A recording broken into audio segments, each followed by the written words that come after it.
So I'm Kasey. I have a book. I'm going to read, I think, just a poem from it. It's now about 4 years old, and some of you have heard me read from it before.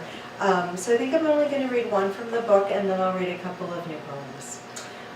The one I want to read from the book is called Claim. I was just talking to John about it, so I thought I would read this one out loud. And it's about a dog. It's really, I think it's the only introduction it needs. Claim. Once during that year, when all I wanted was to be anything other than what I was, the dog took my wrist in her jaws. Not to hurt or startle, but the way a wolf might, closing her mouth over the leg of another from her pack. Claiming me like anything else, the round luck of her supper dish, or the bliss of rabbits, their infinite grassy cities. Her lips and teeth circled and pressed, tireless pressure of the world that pushes against you to see if you're there. And I could feel myself inside myself again, muscle to bone to the slippery core where I knew next to nothing about love. She wrapped my arm as a woman might wrap her hand through the loop of a leash, as if she were the one holding me at the edge of a busy street, instructing me to stay. So I feel sort of apologetic. I don't look up very much when I read because I'm always afraid I'm going to lose my place. But I'm grateful to all of you for being here and for listening. So I will read a couple of new poems. This is called The Girl with No Hands, which is it's a Grimm's fairy tale, and I don't know if does anyone know it? It's not a super well-known one, and it's a very dramatic, a ton of just very dramatic, some rather gruesome things happen in it. It is about a girl with no hands, although her hands grow back at the end. And the part of it that really struck me, that the poem is kind of about, is that there is a really beautiful moment in the middle of it. It's quite violent and it's very depressing, but there's a beautiful moment in the middle where she is eating a pear off of a pear tree. She hasn't had anything to eat, I think, for a long time. And she just, because she can't hold on to it, she just reaches up and takes it with her mouth. It's really beautifully described in the translation that I read. And so that's what sparked this poem. This is The Girl with No Hands. The girl with no hands eats the pear with only her mouth, steps close to the brimming tree, and takes the fruit with lips and teeth, her maimed arms tied behind her back. Later in the story, she will marry, later still be parted from her love. But now she steps toward the tree as if to enter it, as if the tree were gate or door, or her own unharmed body, somehow kept whole. I know there is a story inside this story, one I cannot read. A story inside the tree the girl presses her entire handless body into, as if she might become that leafy other. First time you stepped your body into mine, crickets, streetlights, the nocturnal city breathing. Before then, before I knew you, I touched you with the girl's lost hands, the gone hands hidden inside my own. Before the pear, the tree, the girl walked and walked. She slept in a thicket from which she crept at dawn. For so long, the story was about hunger, as maybe most stories are. I press the side of my face against the space between your shoulder blades. Did I say at the end the girl's hands grow back? Did I tell you it is summer, and the girl is ravenous, and the tree is green as never or always? So I will read, because Hanak read and spoke about drought, I'm going to read this poem. It's called Drought. I used to live in Northern California, where there have been many droughts in the past several years. This was maybe 4 years ago when I visited a friend there. Drought. The grass doesn't save it. The earth doesn't. The moisture finally arrived from the sky, giving itself back to itself, returning the dust-colored hills to green. This is what stuns me. The one small rain that appeared and vanished 2 days ago has proved enough to press from fissured ground so many slender wildflowers whose names I can't recall. Flickering like the words of the friend, I follow along the red dirt whip of trail, the ones I breathe into some damp imagined organ where I try to make them mean against the day that says, forget, forget. Passing the reservoir, we see the line where, in other lusher years, the water reached high on its dry concrete side. We watch, and the parched hills don't watch back, too intent on their desire to bloom themselves into oblivion. What do I do with this nameless sadness I must have watered just enough, never quite flowering, nor ever sufficiently tindery to set alight?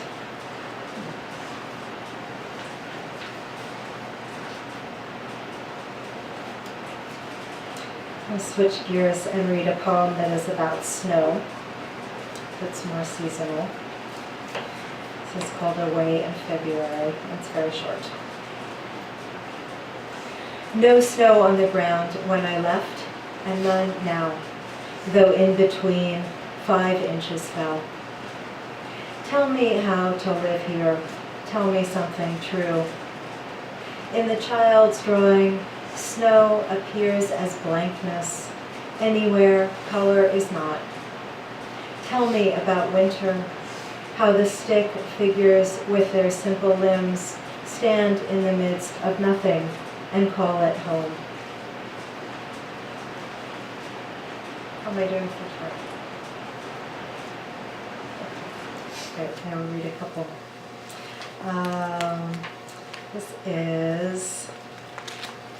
This is another small poem that's called The Blind, which a lot of my poems are set or kind of take inspiration from Wisconsin, which is where my dad's family is from, where I have spent time every summer since I was 1. I've never actually lived there, but it's a very dear place to me. There's, especially at this time of year, there's a lot of hunting that goes on. It's about a blind that's on the farm where I stay. They're just these very weird structures that are only used once a year, and they can be used if you want to just, go and observe wild animals, but they can also be used by people who want to go and shoot them. So, the blind. Past where the dirt trail dwindles and submits to field, past and through the 1,000 grasses. Here is the simple ladder you climb to render yourself invisible, so that what is animal may forget for a while and draw near.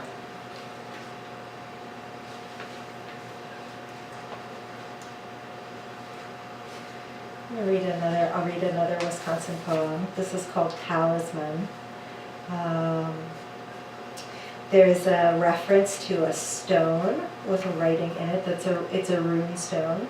I don't know if any of you know runes. I don't actually know very much about them, but I have a friend who has a set that are very beautiful, and this kind of inspired, or partly inspired the poem.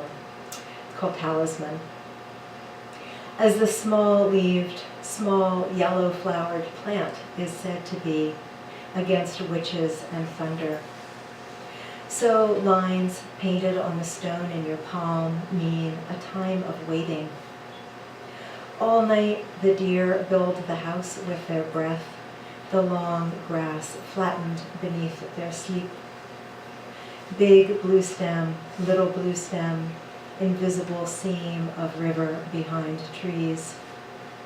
You can close your hand over the stone until it swallows your heat, or search for lost things in this shallow water and find them one by one by one.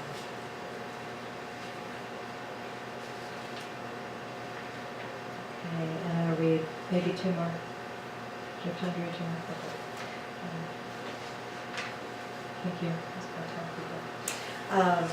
This is a poem about being in an airplane. It's called Litany. I have a little series of litanies, and this one is called Litany Flying. I'm trying to think if there's anything neat to say about it. I don't think there is. Because of the clear, slender tube of her hearing aid curled into the secret of the little girl's ear, of the turquoise pill I swallow, unfurling its bright work, of the torn corner of the envelope burrowed at the bottom of the bag, because of what burrows, what begins, because the gridded lines of city scumbled now under cloud, because of the long wait before and how full it was of wanting. Then the word something nested near always, and the briefer words between made of twigs woven to keep the others safe. Through scratched glass, the blinding rush of sun, the small girl's fox-bright eyes, and daffodils on the dresser back home, because all of them must be open now. And then the last one I'm going to read comes from sort of unusual, or at least it was really unusual to me, art practice. The title is Sumina Dashi, and the friend who made the image on the cover of my book, this bird, is a really dear friend and someone, I love her, and I also love Sarah's work. She works in a lot of different media. This is called oil stick. But she also has done some work with this technique, which is called suminagashi. It's a paper making technique. It's from Japan in the 12th century.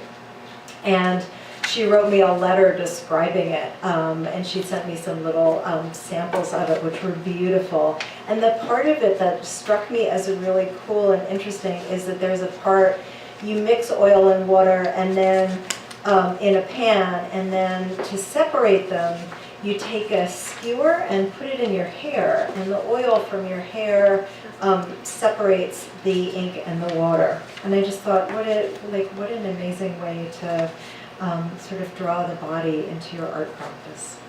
So this is called suminagashi. First, the pan filled with water, the ink added.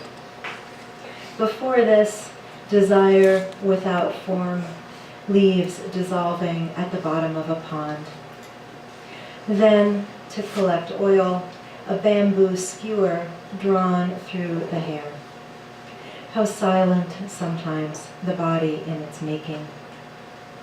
Touched to the water's surface, oil disperses the ink. From the skewer's tip, blue in radiant waves. In the pond's deep, leaves becoming silk speak their own language. Wait here, hand suspended above the inky pan, before dipping the paper, before you see the shape you have made of me. Thank you all so much for coming, and thanks again, Bob, for having me, and Meredith and Philip. Thanks.